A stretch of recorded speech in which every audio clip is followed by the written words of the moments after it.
Welcome to Ukraine. Ukraine, a country situated as a buffer between two worlds. To the west is the liberal European Union and the NATO military alliance, and to the east is Russia, former imperial and later Soviet masters of Eastern Europe. Ukraine has been an independent country since the fall of the Soviet Union, but its national sovereignty has come into question once again with the full-scale invasion by the Russian Federation. The largest invasion of a neighboring country in Europe since World War II. Every day we hear reports of atrocities committed in the name of war, as Ukraine has become the battleground between two very different ideologies. Only 4 months ago from the time of this recording, this area was hit. I want to see for myself what this war means to them. How does a Ukrainian citizen or military combatant live a day-to-day life under constant threat of their homes being destroyed or of having family and friends whom they may never see again? Slava Ukraini. In an era of drone warfare, fake news, political sabotage, and nuclear weapons, which could wipe out humanity in Holocaust. Here is Mr. Putin. This could already be the Third World War in the making. Join me as together we venture through Ukraine at war on the front lines of democracy.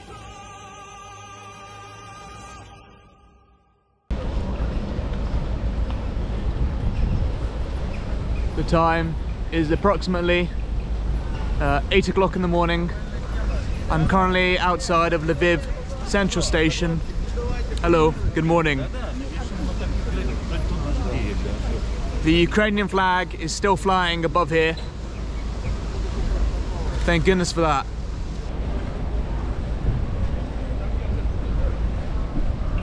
Welcome to Lviv, Ukraine, in a wartime scenario. It's good to be here, all in one piece, in Lviv, and it's a very beautiful sunrise.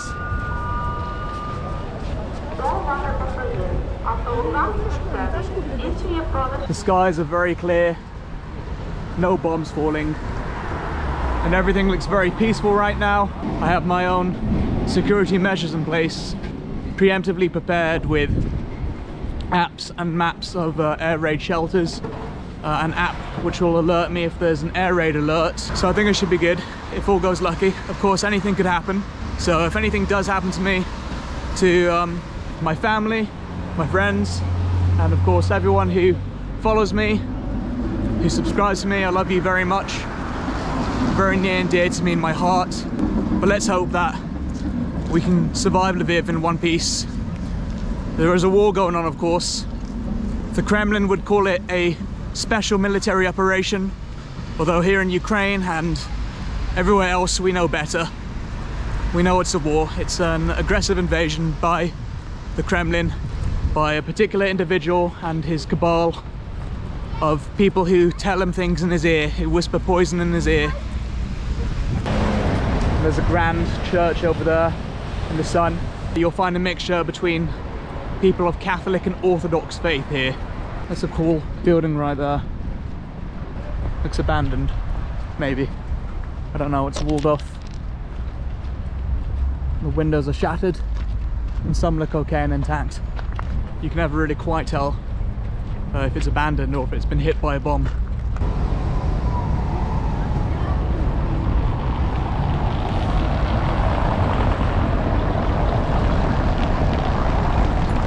Let's have a look through the Lviv marketplace. Mind the babushkas. Fresh fish, salmon, still available, that's good. It's very important to stock up for shelters. It's kind of like the Cold War adverts. If you remember the old duck and cover, or the British had adverts to prepare and stock up in the case of a nuclear bomb. Put them in your fallout room or stacked up with an easy reach close by. Lots of people here in Ukraine still have to stock up, stock well, and they will have to hide out in the basements. Lviv is in the western side of Ukraine. It's fairly okay. You never know what could happen, that could change. The east has it very bad though. Looking at places like Odessa, Zaporizhia, Kherson and Kharkiv, all of these places experience air raids every day. Unfortunately, this is a very dirty war, and not even your local marketplace is safe. The Russian army are infamous for targeting ordinary civilians. It just goes to show, even trying to supply yourself to survive each day, you could suddenly just fall victim to a war crime. Might be cynical of me to say, you never know if the marketplace I filmed today will still be around again the next day. I figured before I start taking you through Old Town and all of these cool various sites, I should tell you why I came to Ukraine during a war. Basically, since I was a kid, since I was really little, I always wanted to go to Ukraine. Well, my mum was never gonna go. My dad thought it was a stupid idea, and but my sisters had no desire to go. What was in Ukraine? For me, it was like Chernobyl. When I played Call of Duty Modern Warfare 1, Chernobyl was one of my favorite maps. I thought it was just the coolest thing. The whole city of Pripyat, completely abandoned, nuclear power plant which blew up. And Chernobyl happened IRL, of course. It wasn't just confined to Call of Duty. 50,000 people used to live here. Now it's a ghost town. For many of my non-European viewers, or for those of you who haven't seen the HBO series, back when Ukraine was still a Soviet republic, Chernobyl was a blast, which blew up reactor 4 of the Chernobyl nuclear power plant. The 50,000 residents of Pripyat woke up to what sounded like a volcanic eruption, and when they looked into the sky, they saw a mesmerizing beam of light ascending into the heavens. Little did they know, that light was gamma radiation, as contaminated dust and debris blew into the atmosphere, and the world was catching wind. Approximately 38 hours later, people are lining up onto evacuation buses, confused and panicked over the sudden urgency to leave their homes. But the reality is that these people will never see their homes again. In a short time from the explosion, levels of radiation had gotten so high, rendering the entire city and beyond uninhabitable. This is now known as the Chernobyl Exclusion Zone. It's basically the One Piece, or Mecca, for urban explorers. You had an entire ghost town of a city that was once populated with so much life, still contaminated with nuclear radiation, and it definitely sets about my aspirations to be an urban explorer. Sadly, due to the Russian invasion, when they had occupied Ukraine, the Russian soldiers very stupidly set up camp in Chernobyl, in the radiated zone as well. What they like to do when they start losing big time, when they start big lose, they mine the whole area. So Chernobyl now is laced with mines everywhere.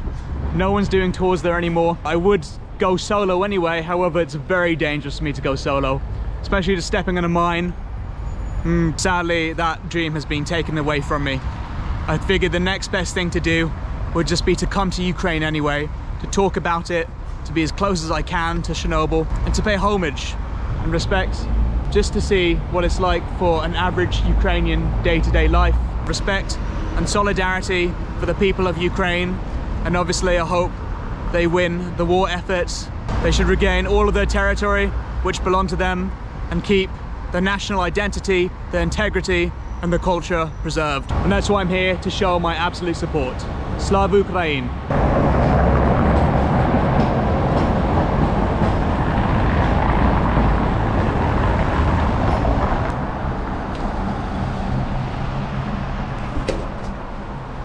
For those of you watching now, the date is October the 14th, 2023. I'm not too sure when this video will get released.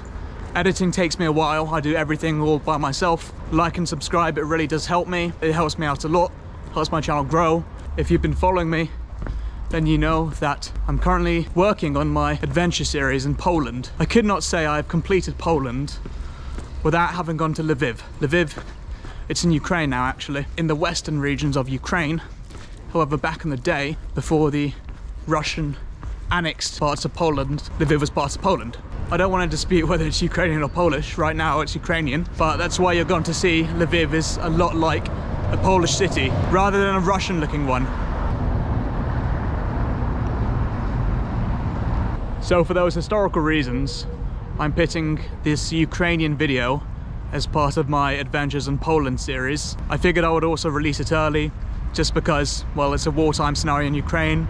You never know what might happen, and it's important to showcase what's going on. And this is a glimpse to my future series for my Adventures in Poland. I hope you enjoy. However, in the event where I sadly didn't make it, then show the footage.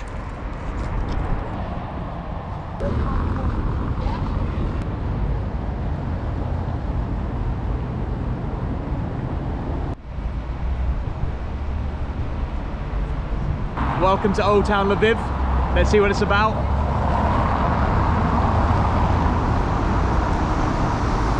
There's a crowd gathered here outside the theatre building. We've got the flag of Ukraine, the flag of Israel. That's due to the recent attacks by the group Hamas and the European Union there. Right outside of the theatre hall, there was just a water fountain display here. Sadly, it just ended now. Oh, there we go.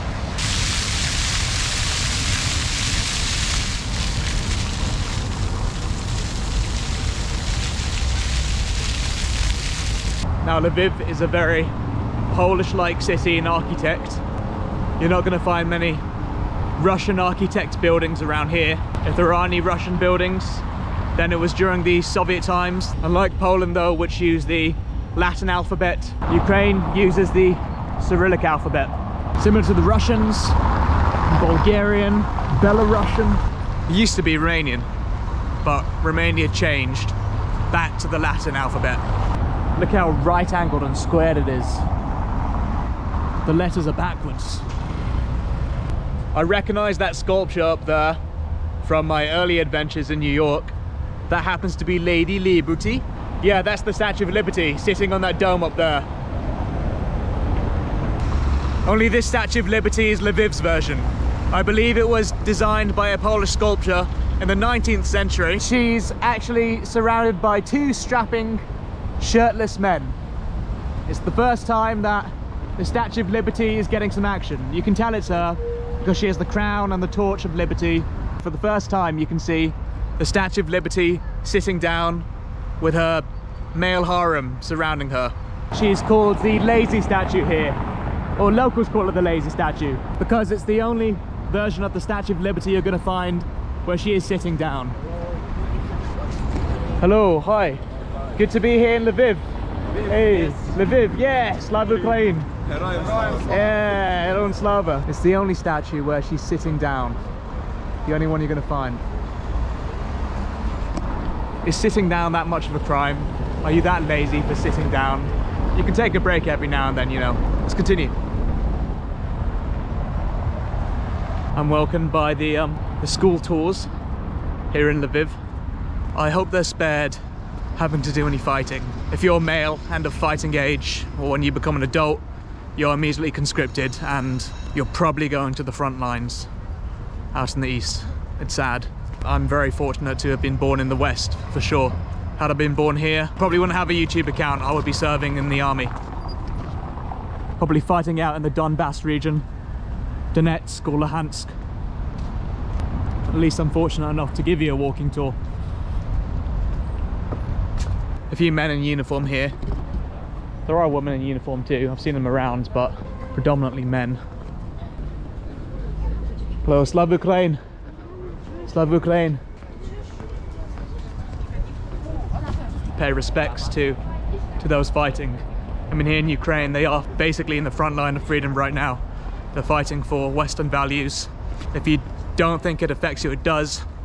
Your taxpayer money is going towards sending aid and arms to Ukraine for the right cause. I believe the right cause. And I do believe if your tax money is going towards that aid, then it is your civic duty to at least research and understand what's going on. I'm a very curious individual. That's what brought me here. The church. I think that's an Orthodox symbol up there. I don't have internet here, so it's hard for me to confirm. That looks like a pope. Probably a Catholic church then. John Paul II, of course. It's people on a walking tour. That is John Paul II. Even in Ukraine, Lviv, he's a popular bloke. I just cannot get away from him. That's the coat of arms for the Polish-Lithuanian Commonwealth. Both countries were one and the same, joined under a personal union.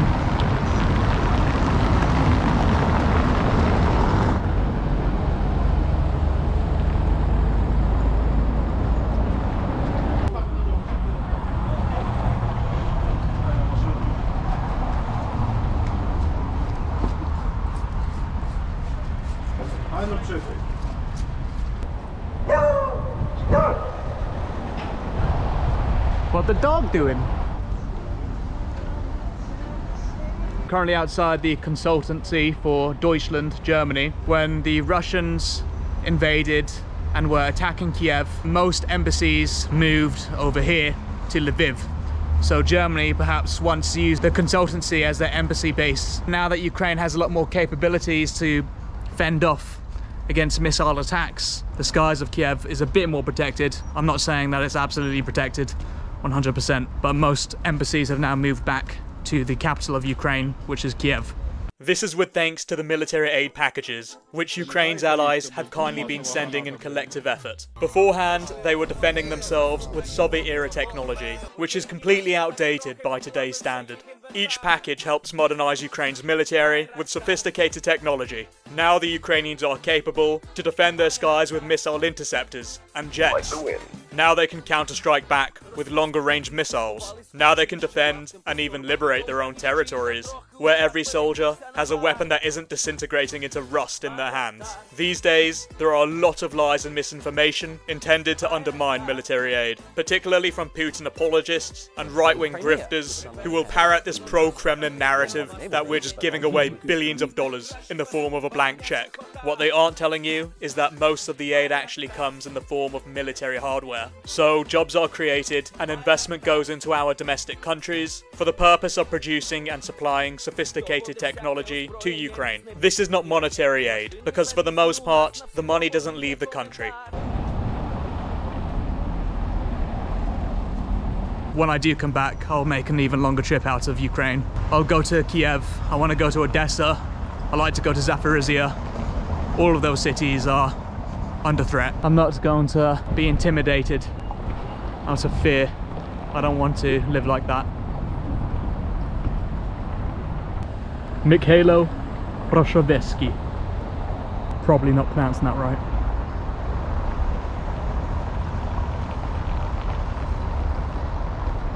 Got myself kombucha shot and the Pepsi to wash it down. Here we go, thumbs up. Of course, we can't be keeping it real without traditional Ukrainian vodka, Nastorovia, or as they say in Ukraine as well, Bodmo. Cheers.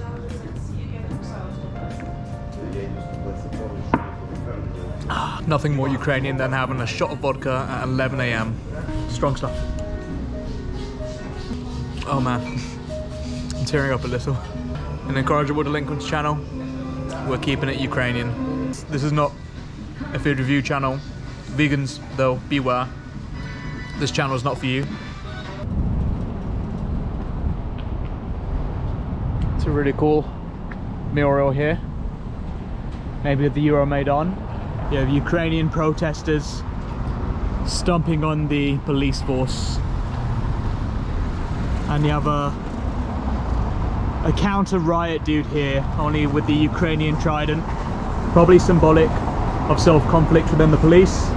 The Ukrainian president at the time, Viktor Yanukovych, backed out at the last minute of signing an association agreement that would develop relationships with the European Union. Instead, he opted to strengthen ties with Russia, which would have Ukraine instead threaten the West, much like Belarus, whilst him and his mates ride that sweet Kremlin payroll, investing that money into a palace which he calls a house, and prison extensions for people who don't like him. Ukrainians were not happy about this betrayal, so they took to demonstrating in Kiev's Maidan Nezalezhnosti, demanding an end to government corruption and a desire to integrate closer with the rest of Europe. The Yanukovych government were the Russian puppet government. Russia tried to bribe their way into Ukrainian politics. The people in Kiev resisted, and thus the Euromaidan revolution was born. Protesters and security forces clashed as the situation escalated quickly. Violent government crackdowns only galvanized support and spread the protests nationwide. In Lviv, you had mothers of soldiers blocking their own sons from being deployed into Kiev. Eventually, Kiev was a battleground. Protesters fortified themselves in the square and occupied government buildings, defending themselves with makeshift barricades, while government security forces, backed by Russian money and advisors, tried to crush the protests. But the bloodiest days came on February 2014. Security forces fired live ammunition, sniping and killing around 100 civilians, and setting fire to buildings suspected of housing protesters. The cold-blooded killings of their own citizens united Ukrainian outrage, leading even police and emergency services to defect over to the protesters. Overwhelmed by the pressure, Yanukovych fled to Russia like a coward.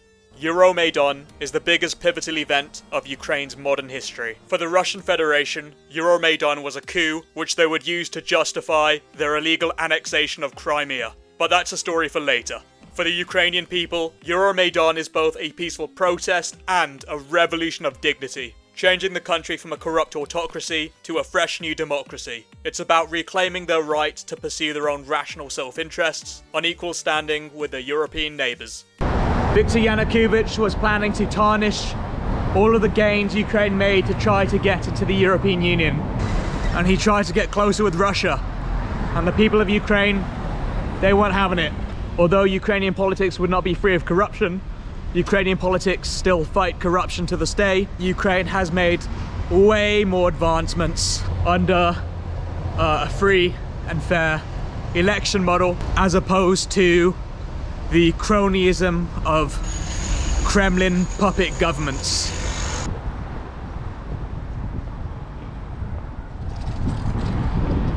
Sandbags to protect the windows. This was an area not too long ago. It was hit by a Russian missile.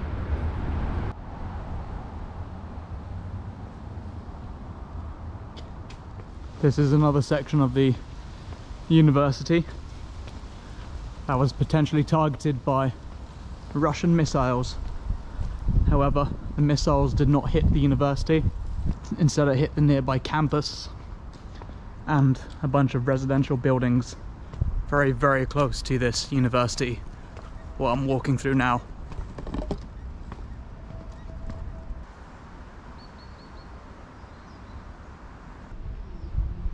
Wow, what a cool old tower in that building there. It would be my dream to live in a tower like that. That would be really sick. Lviv is a city about 50 miles away from the Polish border, and yet over 1,000 kilometers away from the eastern region of Ukraine, where the fighting is taking place between Ukraine and Russia. On July the 6th, 2023, that's about 4 months from now, in October, the residents here woke up to an earth-shattering explosion. That explosion was caused by Russia firing missiles into this neighborhood in Lviv. At approximately 3 AM on July the 6th, Russian missiles in the Black Sea were launched, and they hit their target, military and civilian infrastructure, here.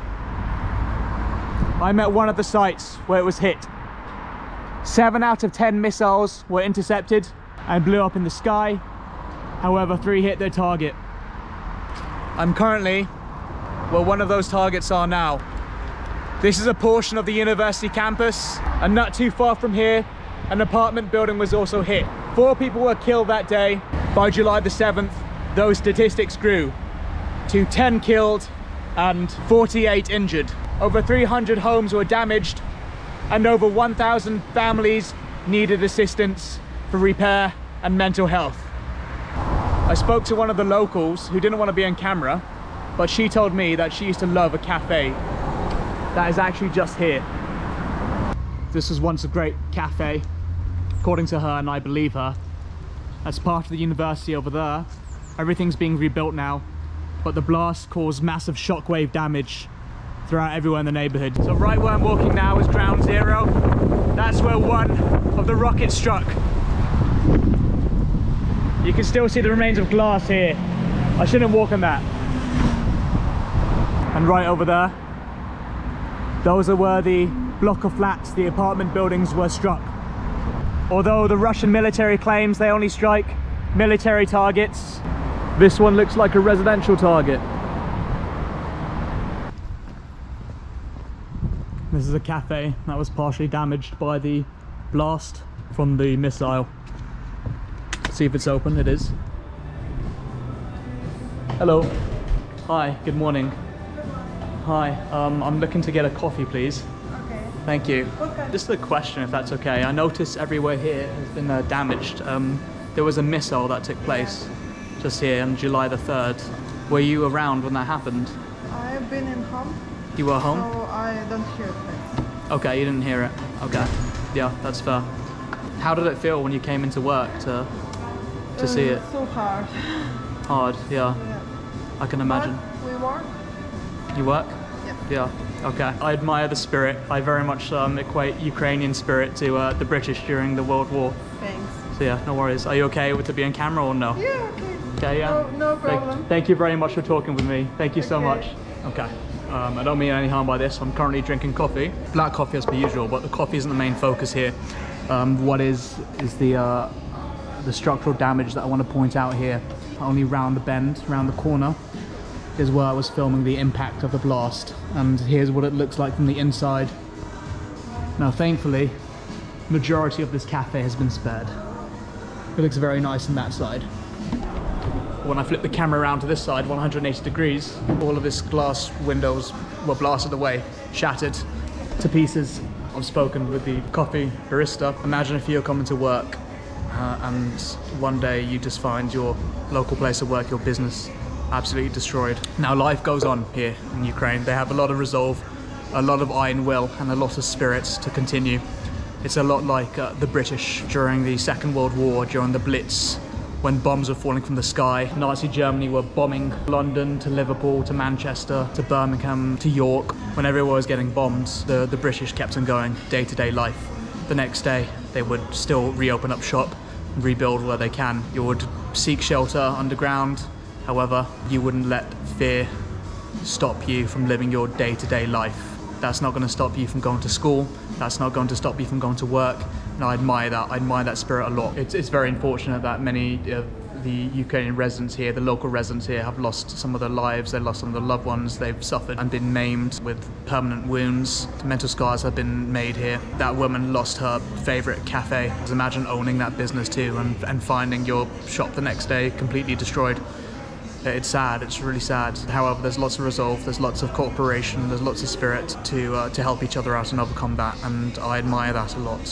So at the end of the day, Slava Ukraini. I can't go to the cafe that woman loves, sadly, it's gone. I'll do the next best thing and come to the cafe right next to it. I'm glad to contribute and support the local economy, of course, even if it's something small like buying a coffee, and see the transformation for this society to rebuild itself.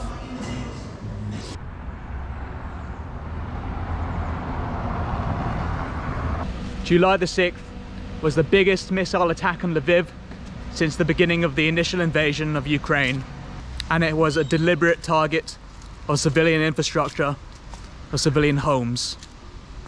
Thank you to this lovely woman. I can show you the memorial at the very least. I've got my permission now.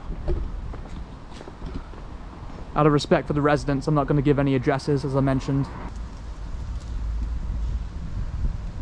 All those 10 victims who sadly lost their lives lived around here. Look at their ages.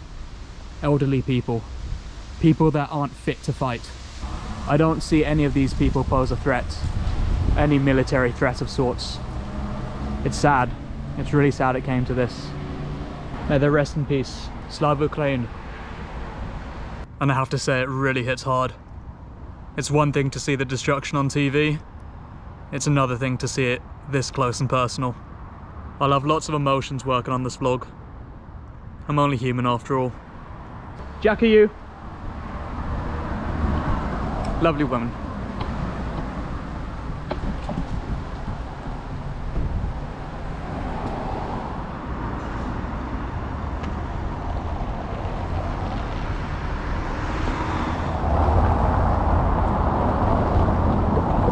Slava Ukraini! Slava Ukraini!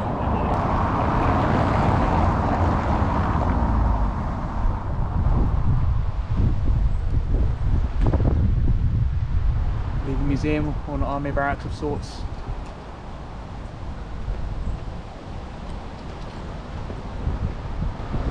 I'm seeing a lot of army individuals around this area. Slava Ukraini!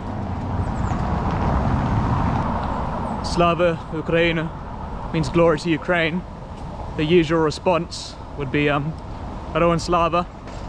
Glory to heroes. Many people in uniform. Lots of them nervous. Lots of soldiers are rallied here, called to arms to go to the front. Slava Ukraini. Yeah, it's the usual response. Heroiam Slava. Indeed, glory to Ukraine and glory to heroes. They're fighting for their home, they're fighting for their identity, they're fighting for the right to exist. The modern day heroes. Slava Ukraini.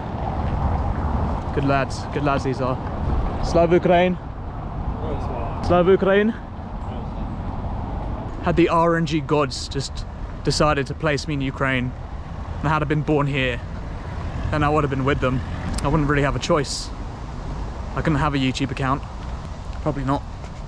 I don't think it would last that long. This really puts things into perspective for me. It's hard. It's really hard. I just took a selfie with one of the soldiers, just to have a somewhat of a presence there, I guess, and somewhat of an honor to radiate around them. But I also take a selfie with the guy. I approached and I just said, I'm sorry if this comes off as rude. He didn't really speak English. We had to use a translator, but he was very cool with it. I took a selfie with him. I'll post that now. I genuinely hope I can meet him again, see his face again and his iconic mustache. I think I chose the right guy. He's a really nice guy. By how we departed, we really looked each other in the eyes, and he put his hand into a fist and pounded in his heart. As I said, Slava Ukraini, thank you for everything you do. And he's Heroiam Slava, like so. Yeah, I don't know if you're watching this. If you are, hello. And I hope we can meet again one day when I return to Lviv, or maybe when I come back to Ukraine, and it will hopefully be at a time of peace.